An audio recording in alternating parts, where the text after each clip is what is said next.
Hello friends, I am CA Rahul Agarwal. I welcome you all to my YouTube channel Step Ahead Classes. Friends, हम लोग financial statements पढ़ रहे थे.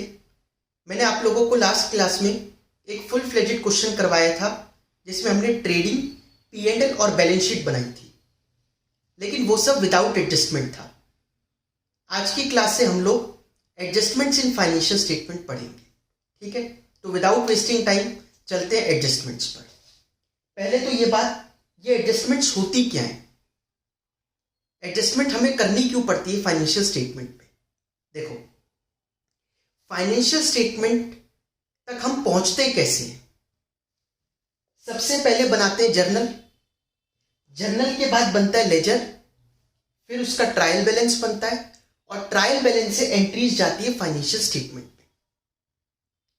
अब अगर कोई ऐसी ट्रांजैक्शन है जिसकी हमने जर्नल एंट्री ही पास ना करी हो, वो यहां पर ही नहीं गया, तो वो ना लेजर में दिखेगा ना ट्रायल में दिखेगा और फाइनेंशियल स्टेटमेंट में तो लेने का फिर मतलब ही नहीं है. अब आपको कहेगा कि ठीक है, हमने इसकी एंट्री पास नहीं करी, मतलब वो आपको ट्रायल में दिखाई नहीं दे रहा, बट फिर भी उसको डायरेक्टली कहां एडजस्ट कर दो, फाइनेंशियल स्टेटमेंट में. ठीक है, मतलब वो पूरा प्रोसेस ना कर कर, जर्नल लेजर ट्रायल ना बनाकर, वो चाहते हैं कि इसकी एडजस्टमेंट आप सीधा फाइनेंशियल स्टेटमेंट में कर कर दिखा दो. समझ में आया आप लोगों को. तो एडजस्टमेंट्स इन फाइनेंशियल स्टेटमेंट का मतलब क्या हुआ, कोई भी ऐसी ट्रांजैक्शन जो ट्रायल में दिखाई ना दे रही हो. क्यों? क्योंकि उसकी एंट्री पास नहीं हुई. अब बिना एंट्री पास करे उसका इंपैक्ट हमें डायरेक्टली किस में लेना है, फाइनेंशियल स्टेटमेंट में. ठीक है, मतलब वो इतना लंबा नहीं चलना चाहते कि फिर से जर्नल बनाएं, लेजर बनाएं, ट्रायल बैलेंस में दिखाएं, फिर आप उसकी एंट्री करो. आप डायरेक्ट इंपैक्ट दिखाओ फाइनेंशियल स्टेटमेंट पे अगर हमने जर्नल एंट्री पास नहीं करी हो तो. समझ में आया आप लोगों को.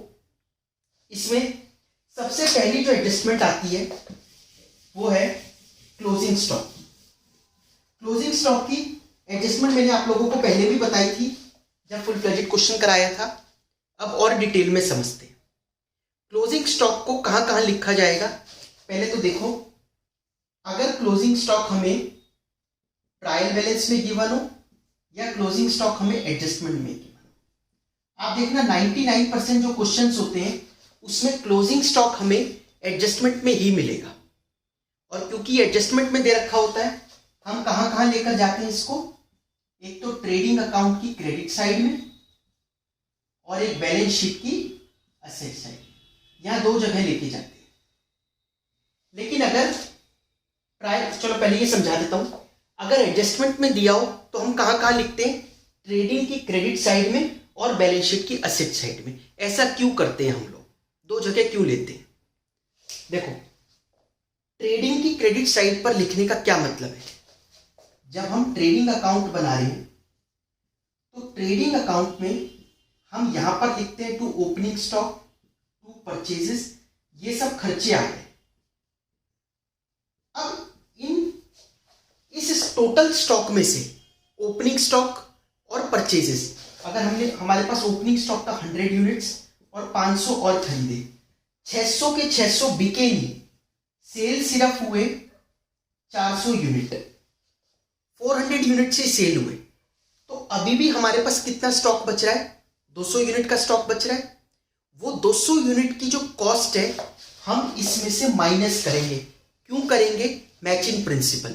मैचिंग प्रिंसिपल क्या कहता है कि जो जिसका हम रेवेन्यू ले रहे हैं उसी से रिलेटेड एक्सपेंसेस ले लें. ठीक है, हम जितना रेवेन्यू लेंगे उसी से रिलेटेड खर्चे लेंगे. भाई हम रेवेन्यू तो ले रहे हैं 400 यूनिट्स का और खर्चे ले लें 600 यूनिट्स के, फिर तो लॉस दिखने के चांस है. और 600 यूनिट बिके थोड़ी ना, जो भी 200 यूनिट बच गए वो नेक्स्ट ईयर बिक जाएंगे ना, तो उसकी कॉस्ट तब कंसीडर करना, अभी क्यों कर रहे हो. तो उसमें से माइनस करने के बजाय तरीका क्या कहा जाता है, आप यहां दिखा दो बाय क्लोजिंग स्टॉक. ये भी तो एक तरीके का इसमें से माइनस ही हो रहा है, क्रेडिट में दिख रहा है. तो क्लोजिंग स्टॉक हम कहां लिखते हैं, ट्रेडिंग की क्रेडिट साइड पर. समझ में आया. तो ये एक तरीके का हम यहां शो नहीं कर रहे, हम यहां डिडक्ट कर रहे हैं अपनी कॉस्ट ऑफ गुड्स सोल्ड में से.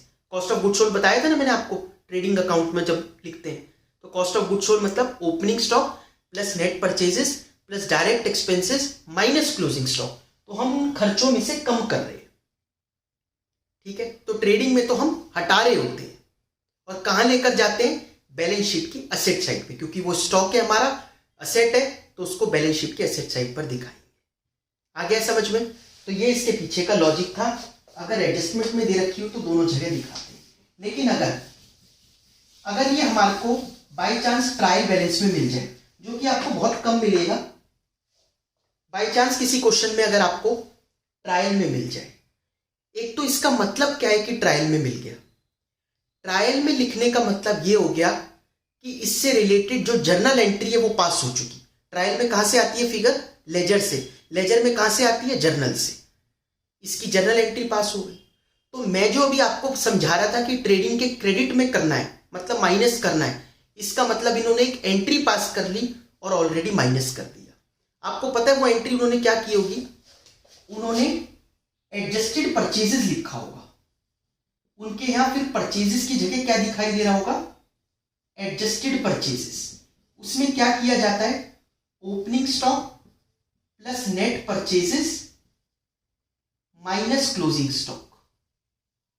Opening stock plus net purchases minus closing stock, ये एडजस्टेड परचेजेस होती हैं। तो कहीं पर आपको अगर क्लोजिंग स्टॉक ट्रायल में मिलेगा तो वहां पर परचेज वर्ड नहीं दे रखा होगा, वहां पर आपको एडजस्टेड परचेजेस दे रखा होगा। इसका मतलब क्या है, उन्होंने ओपनिंग स्टॉक और क्लोजिंग स्टॉक का जो इंपैक्ट है वो ऑलरेडी प्लस माइनस करके एडजस्टेड परचेज में ले लिया है। समझ में आया? ऐसे केस में आप क्या करोगे, जब ऑलरेडी एडजस्टेड परचेज में क्लोजिंग स्टॉक माइनस है तो क्या आप फिर से ट्रेडिंग में बाय क्लोजिंग स्टॉक लिखोगे, तो डबल काउंटिंग नहीं हो गई भाई। जब हम ट्रेडिंग अकाउंट बनाएंगे तो ट्रेडिंग में आप यहां पर क्या दिखा रहे होंगे, परचेज तो दे ही नहीं रखा, यहां दे रखा है एडजस्टेड परचेजेस। तो परचेजेस की जगह क्या लिखोगे, टू एडजस्टेड परचेजेस, जिसमें ऑलरेडी ओपनिंग का और क्लोजिंग का इंपैक्ट ले रखा है। तो हम फिर उस केस में ट्रेडिंग की क्रेडिट साइड पर नहीं दिखाएंगे, हम सिर्फ क्या लिखेंगे, बैलेंस शीट की असेट साइड में लेकर जाएंगे। अगर आपको ट्रायल बैलेंस में क्लोजिंग स्टॉक दे रखा होगा तो आया ये समझ में आपको? तो ट्रायल बैलेंस में अगर क्लोजिंग स्टॉक दे रखा होगा तो बैलेंस शीट की एसेट साइड में जाएगा, लेकिन अगर एडजस्टमेंट्स में दे रखा होगा तो ट्रेडिंग की क्रेडिट में जाएगा और बैलेंस शीट की एसेट साइड में जाएगा। आ गया समझ में? नेक्स्ट देखते हैं एडजस्टमेंट। देखिए नेक्स्ट एडजस्टमेंट होती है आउटस्टैंडिंग एक्सपेंसेस की। आउटस्टैंडिंग एक्सपेंसेस क्या होती है? आउटस्टैंडिंग एक्सपेंसेस का मतलब है एक्सपेंस ड्यू हो गए बट अभी हमने पे नहीं करे। ड्यू बट नॉट पेड, जिसकी ड्यू डेट तो आ गई बट हमने उसकी पेमेंट नहीं करी, वो कहलाता है outstanding expense. For example rent, हमें रेंट पे करना था, हमने 10 महीने का रेंट पे कर दिया, 2 महीने का रेंट अभी भी बाकी है। वो 2 महीने का क्या हो गया, पीरियड निकल गया, तो वो 2 महीने का क्या हो जाएगा, आउटस्टैंडिंग एक्सपेंस हो जाएगा। और हमारी जो अकाउंट्स है वो किस बेसिस पर चलती है, अक्रूवल बेसिस पर। अक्रूवल बेसिस क्या कहता है, जैसे ही वो अक्रू हो जाए, जैसे ही उसका टाइम आ जाए उसको रिकॉर्ड करो। पीरियड इररेलेवेंट है, वेदर यू हैव पेड, मतलब पेमेंट इररेलेवेंट है कि आपने पेमेंट करी है या नहीं करी है। चाहे आपको पैसा मिला हो ना मिला हो, आपने दिया हो या ना दिया हो, कोई मैटर नहीं करता। अक्रूवल बेसिस के हिसाब से हमें उसको रिकॉर्ड करना है जैसे पीरियड लैप्स हो जाएगा। समझ में आया? तो आउटस्टैंडिंग एक्सपेंस मतलब ड्यू डेट आ गई बट हमने पेमेंट नहीं करी। अब ये या तो आपको ट्रायल में दे रखा होगा या कहां दे रखा होगा, एडजस्टमेंट में। अगर ट्रायल में दे रखा है तो ये एक्सपेंस किस में कन्वर्ट हो चुका, लाइबिलिटी में, क्योंकि हमने पेमेंट नहीं करी। पेमेंट कर देते तो खत्म हो जाता, बट क्योंकि हमने पेमेंट नहीं करी तो ये लाइबिलिटी में कन्वर्ट हो गया, ये जाएगा बैलेंस शीट की लाइबिलिटी साइड में। लेकिन अगर एडजस्टमेंट में दे रखा हो, फिर वही बात, एडजस्टमेंट में देने का मतलब क्या है, इससे रिलेटेड जर्नल एंट्री पास नहीं करी।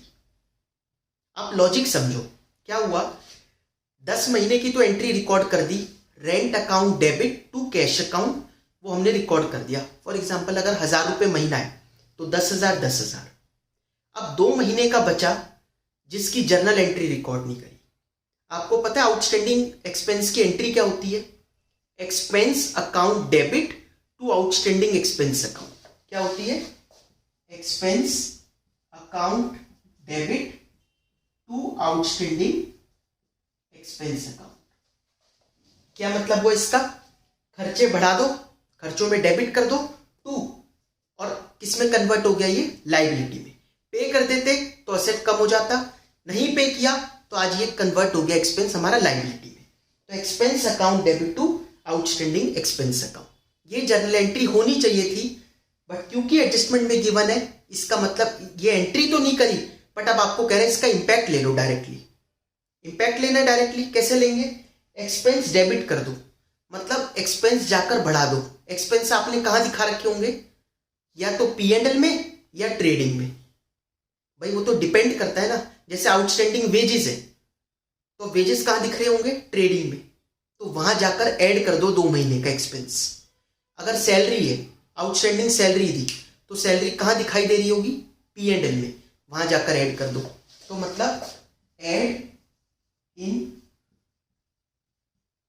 रिस्पेक्टिव एक्सपेंस, उस एक्सपेंस में जाकर ऐड कर देंगे और कहां दिखाएंगे? बैलेंस शीट की लायबिलिटी, क्योंकि ये कन्वर्ट हो गया, आउटस्टैंडिंग एक्सपेंस बन गया तो बैलेंस शीट की लायबिलिटी में दिखाएंगे। आया समझ में?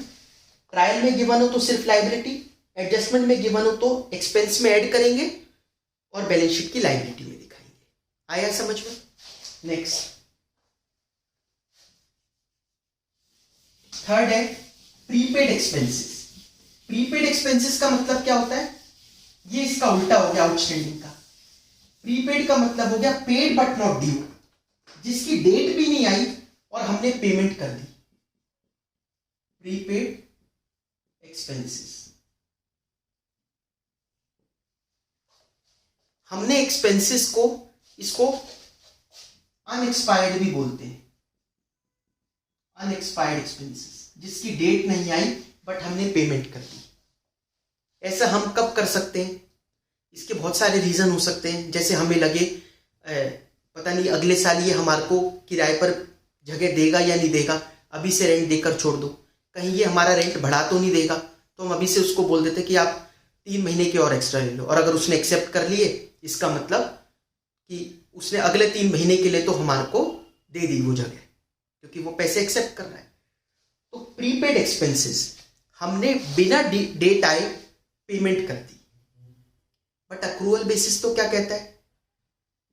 जो पीरियड है सिर्फ उसका खर्चा रिकॉर्ड करना है, हाँ वो पूरा करना है। 12 महीने का खर्चा पूरा रिकॉर्ड करो, आपने चाहे दिया हो या ना दिया हो। लेकिन अगर आपने एक्स्ट्रा दे दिया, अगले साल के भी 2-3 महीने का दे दिया, तो वो क्या रिकॉर्ड करेंगे? नहीं रिकॉर्ड करेंगे, क्योंकि वो इस साल से पर्टेन नहीं करता।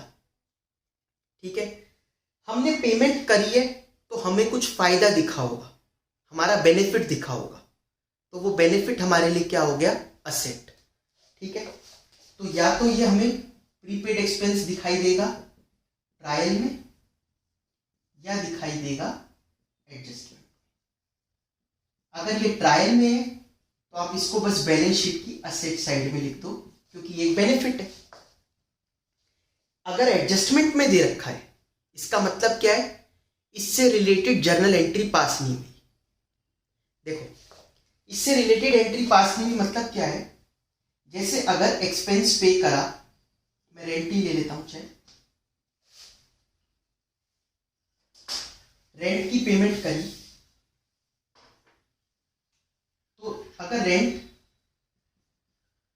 1000 रुपये महीना है तो हमने 15,000 रुपये का रेंट पे करा, तो 15,000 debit, rent account debit 15,000 to cash account 15,000, ये हमने एंट्री पास कर दी। बट अब बाद में एडजस्टमेंट कर रहे हैं साल के एंड में कि ये साल में तो 12 महीने हैं, तो 12,000 ही इस साल से पर्टेन करता है, बचे हुए जो 3,000 रुपये हैं वो हमने एक्स्ट्रा पे किया, प्रीपे किया, तो उसकी एडजस्टमेंट करो। प्रीपेड एक्सपेंसेस की एडजस्टमेंट होती है journal entry, prepaid expense account debit to expense account. भाई हमने गलती से खर्चों में लिख दिया ना, उस खर्चे से हटाकर कहाँ लेकर जाएंगे, असेट में, क्योंकि ये खर्चा तो है ही नहीं। तो हम इसकी एंट्री क्या करते हैं, prepaid rent debit to rent, rent से हटाकर कहां लेकर जाते हैं, प्रीपेड रेंट में, ये एंट्री पास करते हैं। अब वो कह रहा है बिना एंट्री पास करें, क्योंकि एंट्री तो उसने की नहीं, एडजस्टमेंट में दे रखा है, तो कह रहा है अब आप क्या करो, इसका ट्रीटमेंट करो। कैसे करेंगे हम, रेंट को कम करना है, मतलब डिडक्ट फ्रॉम रिस्पेक्टिव एक्सपेंस, उस रिस्पेक्टिव एक्सपेंस में से डिडक्ट कर दो, ये डिडक्ट कर दिया और कहां ले जाओ, प्रीपेड रेंट, मतलब बैलेंस शीट की एसेट साइड में ले जाओ। समझ में आया? तो बैलेंस शीट की एसेट साइड में लेकर जाएंगे और डिडक्ट करेंगे रिस्पेक्टिव एक्सपेंस में। लेकिन अगर ट्रायल में दे रखा है, इसका मतलब ये हुआ कि इससे रिलेटेड एंट्री ऑलरेडी पास हो चुकी, ये इन्होंने रेंट अपने आप कम कर दिया, बस आपका काम क्या है, प्रीपेड रेंट को कहां शिफ्ट करना, बैलेंस शीट की एसेट साइड पर लेकर जाना। आया समझ में ये तीनों एडजस्टमेंट्स? नेक्स्ट देखो, ये तो हमने एडजस्टमेंट ली एक्सपेंस की, अब यही दोनों एडजस्टमेंट हम लेते हैं इनकम की।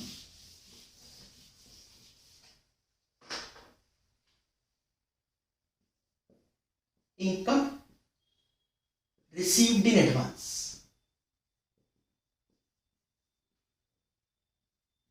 इनकम हमें जल्दी मिल गई, अभी सर्विस देना बाकी है या अभी गुड्स वगैरह देना बाकी है, लेकिन हमने पैसा पहले ही ले लिया, ये हमारे लिए क्या है, लायबिलिटी। क्योंकि अगर हम उसको बाय चांस ये पैसा ये उसको सर्विस नहीं दे पाए तो हमें उसका पैसा वापस करना पड़ेगा, तो ये अभी इनकम कैसे मान सकते हैं।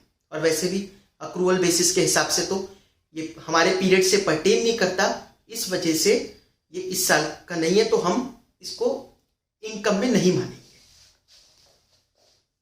दोनों चीज हो सकती है, या तो आपको ट्रायल में दे रखा होगा या दे रखा होगा एडजस्टमेंट। अगर ट्रायल बैलेंस में दे रखा है तो ये जाएगा बैलेंस शीट की लायबिलिटी साइड में। देखो इनकम रिसीव्ड इन एडवांस की जर्नल एंट्री क्या होगी, वही बात है जैसे हमें कमीशन मिलती है, अगर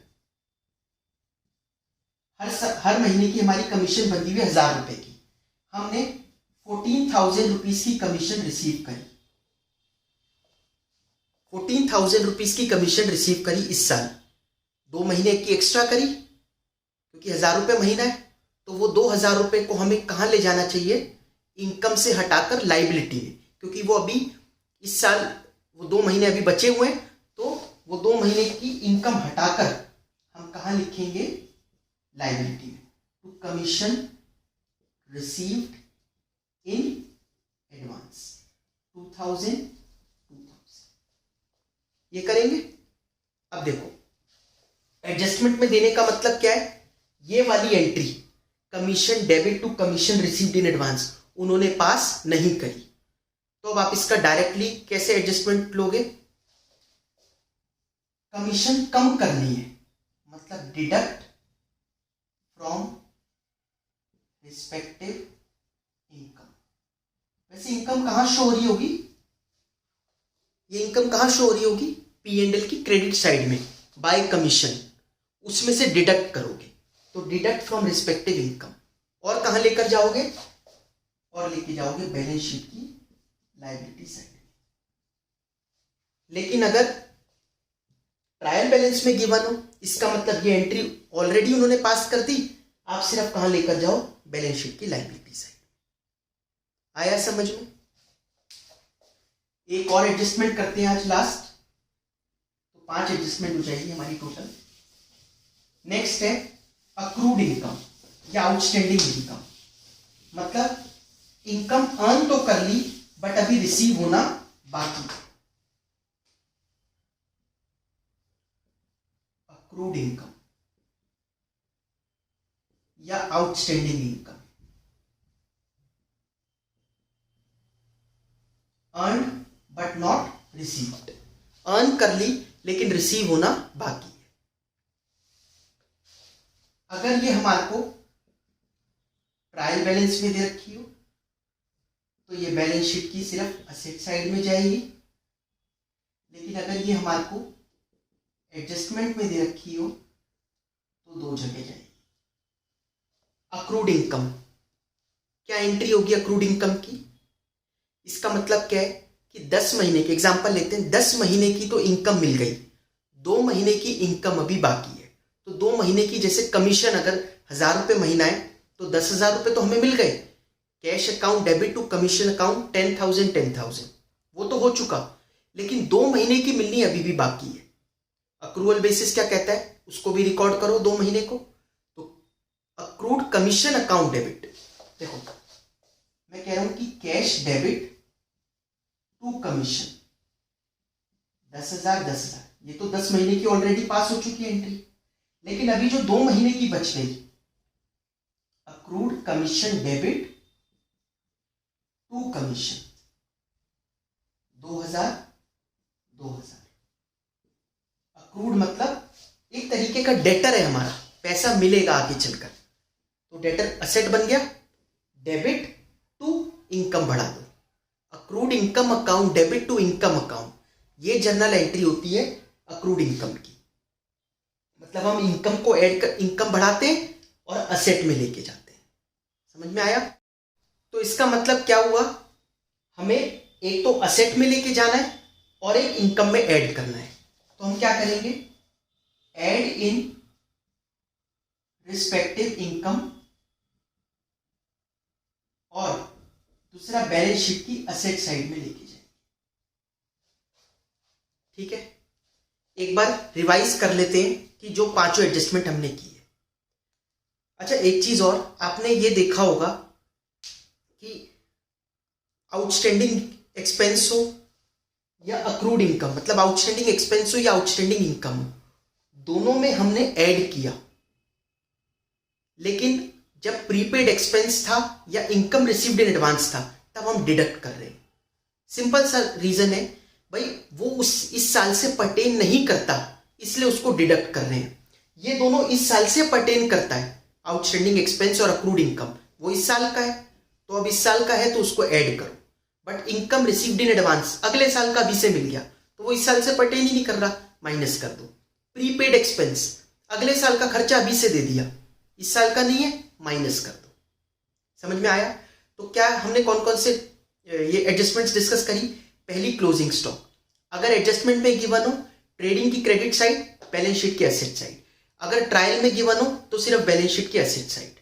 दूसरा, आउटस्टैंडिंग एक्सपेंसेस, अगर आपको एडजस्टमेंट में गिवन हो तो ऐड इन रिस्पेक्टिव एक्सपेंस और बैलेंस शीट की लायबिलिटी साइड, लेकिन अगर आपको ट्रायल में गिवन हो तो सिर्फ बैलेंस शीट की liability side.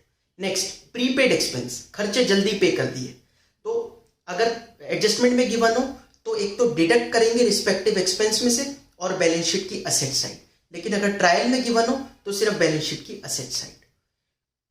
Income received in advance, जल्दी मिल गई, तो अगर हमारे को एडजस्टमेंट में गिवन होगा तो डिडक्ट फ्रॉम रिस्पेक्टिव इनकम और बैलेंस शीट की लायबिलिटी साइड, लेकिन अगर आपको ट्रायल में गिवन होगा तो बैलेंस शीट की liability side. Next, accrued income, अगर एडजस्टमेंट में गिवन है तो ऐड इन रिस्पेक्टिव इनकम और बैलेंस शीट की एसेट साइड, और अगर ट्रायल में गिवन है तो सिर्फ बैलेंस शीट की एसेट साइड।